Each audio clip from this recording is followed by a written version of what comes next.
মাগো, আমি তো বেঁচে আছি। মাগো, তুমি কাঁদছো কেন? তোমার সামনে আমি নেই তাই? বাবাকেও দেখছি মুখ ভার করে, যেন কত কষ্ট মনের গভীরে। মাগো, তোমরা দেখতে পাচ্ছ না, তাই এত কষ্ট পাচ্ছ মনে মনে। মা, আমি তো দিব্যি বেঁচে আছি, লক্ষ প্রতিবাদীর অন্তরে হাজার কণ্ঠ আজ আমার কথা বলে। মাগো, তুমি কি দেখতে পাচ্ছ না? বাবা, তুমি মাকে টিভিটা দেখতে দাও। প্রতিটা টিভি চ্যানেল আমাকে দেখাচ্ছে, প্রতিদিন সকাল সন্ধে দুবেলা লক্ষ লক্ষ মানুষ আমার কথা বলছে। প্রতিটা কাগজে আমার ছবি বেরোচ্ছে, প্রতিদিন কত রকমের ছবি। মাগো, আমি তো বেঁচে আছি। জানো তো মা, জীব মাত্রই অমর নয়, আমাকে কিন্তু অমর করে রেখেছে। হয়তো তোমরা দেখতে পাচ্ছ না, হাজার হাজার ডাক্তার মানুষ আমাকে করেছে ওরা অমর। মাগো, আমি তো বেঁচে আছি। আমি বেঁচে আছি, থাকবো চিরকাল।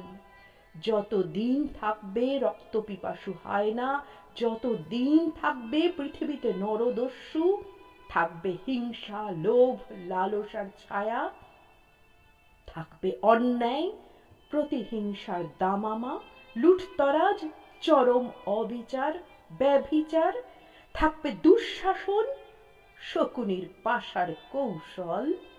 ততদিন আমি থাকবো পৃথিবীতে অমর। ততদিন আমাকে নিয়ে কবিরা কত কবিতা, কত উপন্যাস, কত নাটক লিখবে। দেশ জুড়ে চলবে প্রতিবাদী ঝংকার।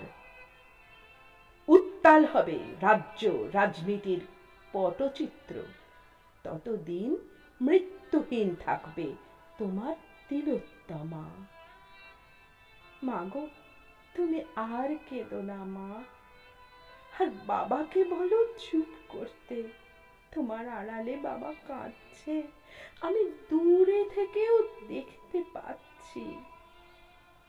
মাগো, আমি বেঁচে থাকবো চিরদিন, লক্ষ লক্ষ প্রাণে অমর হয়ে। পৃথিবীতে আমি কেবল মৃত্যুহীন প্রাণ। মাগো, তুমি কাঁদছো কেন? যতদিন পৃথিবীতে থাকবে প্রতিবাদ, ততদিন আমি বেঁচে থাকবো। মাগো, তোমার তিলোত্তমা ধর্ষিতা হয়নি, ধর্ষিতা হয়েছে মান সম্মানহীন বিবেক চেতনাহীন এই বাংলার নারী। মা, আমাকে কেউ খুন করতেও পারেনি। খুন হয়েছে বাংলার শিক্ষা সৃষ্টি সংস্কৃতি, খুন হয়েছে ন্যায় নিষ্ঠা মানবতা। আমি প্রতিবাদী কণ্ঠে রয়ে গেছি অমর হয়ে। তুমি বাবাকে চুপ করাও, খুব কষ্ট পাচ্ছে। মাগো, তুমি বোকার মতো কাঁদছো কেন? হয়তো তুমি দেখতে পাচ্ছ না। মাগো, আমি তো দিব্যি বেঁচে আছি। কলমে অনাথ, কণ্ঠে জয়িতা।